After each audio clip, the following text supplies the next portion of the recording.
Salve pessoal, seja bem-vindo aqui no nosso canal.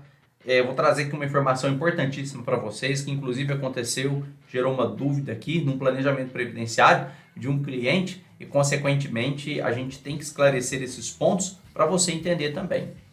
O que eu quero dizer? Doença grave não necessariamente é uma deficiência, assim como doença grave não necessariamente gera uma incapacidade.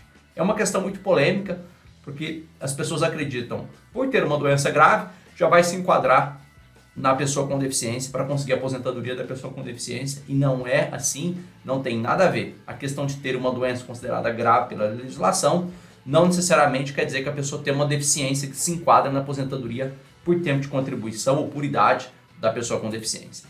Como doenças graves, a gente tem as relacionadas aí na lei. Deixa eu só entrar na lei aqui para você entender o que a Previdência considera doenças graves. E a gente vai fazer um bate-papo aqui, detalhando de forma bem organizada, explicando para você por que uma coisa não tem nada a ver com a outra.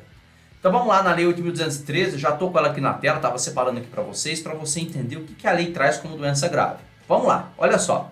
Artigo 151 diz o seguinte: até que seja elaborada a lista de doenças mencionadas no inciso 2 do artigo 26, independe de carência a concessão de auxílio-doença ou aposentadoria por invalidez ao segurado que, após filiar-se ao regime geral de previdência social, for acometido das seguintes doenças. Aqui, esse artigo traz o que é considerado doenças graves para o INSS: tuberculose ativa, hanseníase, alienação mental, esclerose múltipla, hepatopatia grave, neoplasia maligna, cegueira, paralisia irreversível e incapacitante, cardiopatia grave, doença de Parkinson, espondiloartrose anquilosante, nefropatia grave, estado avançado da doença de Paget, que é a osteite deformante, síndrome da deficiência imunológica adquirida, que é a AIDS, ou contaminação por radiação, com base na conclusão de medicina especializada. Então, o artigo 151 da Lei 8.203 de 91, ela traz um rol de doenças que são consideradas graves para o INSS. No caso específico, o segurado, ele era portador do vírus HIV e ele queria se enquadrar na aposentadoria da pessoa com deficiência. Fez a solicitação da aposentadoria por deficiência e o INSS não enquadrou ele como deficiente. Por quê? Deficiência é uma coisa, doença grave é uma outra coisa. Então, não necessariamente ter uma doença grave já vai garantir para você a aposentadoria da pessoa com deficiência, porque na deficiência é analisada a funcionalidade. Então, é o que a gente chama aqui, além da aplicação do método FUSE, é analisada a matriz do índice de funcionalidade brasileiro, que nada mais é do que analisar, de acordo com a funcionalidade do segurado, os impactos que ele tem, de acordo com a deficiência que ele também tem. Ademais, o decreto 3.048 de 99 tem redação específica que a análise de deficiência é apenas para fins. Vamos dar uma olhadinha lá no artigo 70D. Vem com a gente, olha só. Então aqui, pessoal, além da Lei 8.213, que eu trouxe aqui o que é considerado doença grave, o decreto 3.048 traz lá no artigo 70D o seguinte, olha só. Para efeito de concessão da aposentadoria da pessoa com deficiência, a avaliação de que trata o artigo 70A deverá, entre outros aspectos, avaliar o segurado e fixar a data do início da deficiência e o seu grau. Então ele vai analisar você como deficiente, não como doença.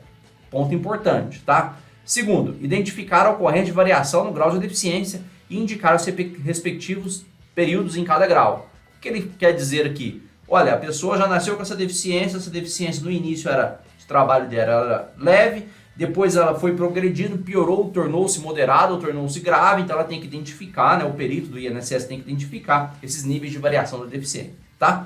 E o ponto importante aqui no parágrafo 2º, olha só, a avaliação da pessoa com deficiência será realizada para fazer prova dessa condição exclusivamente para fins previdenciários. Isso quer dizer o seguinte, pessoal, que embora você tenha considerado como deficiente junto, por exemplo, ao Departamento de Trânsito, ao DETRAN, junto ao IMESC, ou você tenha sido considerado deficiente junto ao município, ou entrou no concurso público como deficiente, isso não quer dizer que você já vai ser reconhecido como deficiente pelo INSS. Isso quer dizer que você ter uma doença grave não te garante a aposentadoria da pessoa com deficiência. Ajuda? Sem dúvida nenhuma, ajuda, porque os efeitos talvez dessa doença grave te geram uma deficiência, Então vamos imaginar que você tem aí considerado uma doença grave, mal de Parkinson. Ter o mal de Parkinson em si não garante para você a aposentadoria da pessoa com deficiência. Mas os efeitos que tem no seu corpo inteiro mal de Parkinson, talvez te enquadre como deficiente. E esse é o ponto importante. Então, a funcionalidade, né, ou a redução da funcionalidade que a doença do mal de Parkinson traz a você é que vai te caracterizar como uma pessoa com deficiência e não simplesmente ter o mal de Parkinson ou não simplesmente ter o HIV. Então, uma coisa não tem nada a ver com a outra, mas tem alguns pontos em a ver. Então, os efeitos daquela doença grave é o que vai te enquadrar como deficiente ou não. Vai depender da análise pericial do INSS, tanto da análise médica quanto da análise social. Então, não inventa a moda de querer solicitar benefícios sem ter uma análise detalhada do seu caso em concreto. Você vai perder tempo, vai perder dinheiro e talvez o INSS te conceda um outro benefício que você nem sabia que tem direito, que é muito menor do que o que você efetivamente consegue receber aí, tá bom? Muito cuidado com isso, cuidado ao interpretar as terminologias deficiência, incapacidade, doença grave, que são questões totalmente distintas para fins previdenciários. Cada situação gera uma concessão de benefício. Doença grave, considerada aí no artigo 151, não gera necessidade de comprovação de carência, que é uma coisa. Incapacidade é para concessão de benefício por incapacidade, ou benefício por incapacidade temporária, ou aposentadoria por incapacidade permanente.